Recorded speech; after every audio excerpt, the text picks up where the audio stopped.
எல்லாருக்கும் வணக்கங்க. இன்றைக்கி கனவு தோட்டத்தில் ஒரு சின்ன அறுவடை. நிறைய வெண்டைக்காய் செடி வீணாக போச்சு.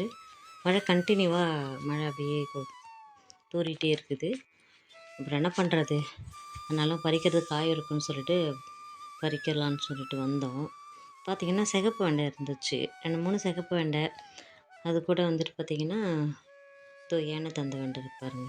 இதெல்லாம் இன்னும் பெருசாகும், பட் இருந்தாலும் விட்டுட்டு போயிட்டோன்னா திரும்பி வர்றதுக்குள்ளே எல்லாம் முத்தி வீணாக போயிடும் இல்லைங்களா. அதனால் இப்போயே அறுவடை பண்ணாங்க பாருங்கள், தெரியும் பாருங்கள், தண்ணி அங்கங்கே குட்டி குட்டியாக கிடக்கு பாருங்களேன்.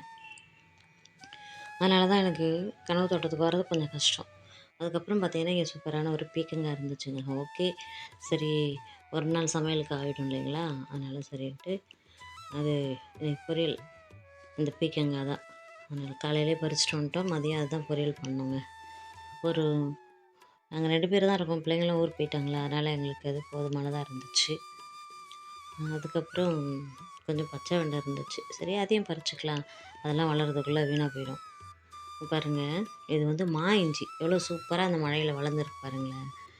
இது கொஞ்ச நாளைக்கு முன்னாடி தான், போன மாதம் தான் இதெல்லாம் நாங்கள் கொண்டு வந்து இங்கே வந்து பதிச்சு வச்சோம். பாருங்கள், தோட்டத்தில் எல்லா செடியும் எப்படி இருக்குதுன்னு பாருங்கள். அங்கங்கே ரொம்ப கொஞ்சம் கஷ்டமாக இருக்குது. பாருங்கள், பீக்கன் செடியெல்லாம் எப்படி வந்துட்டு மழையில் அடித்து வீணாக போயிருக்கு பார்த்தீங்களா.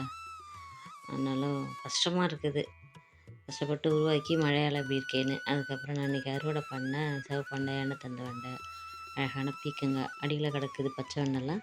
இந்த தொட்டி பார்த்திங்கன்னா நான் பப்பாளி எடுத்துகிட்டு வந்தேன் வைக்கிறதுக்கு. இந்த பதிவு பிடிச்ச லைக் பண்ணுங்கள், ஷேர் பண்ண மறக்காமல் சப்ஸ்கிரைப்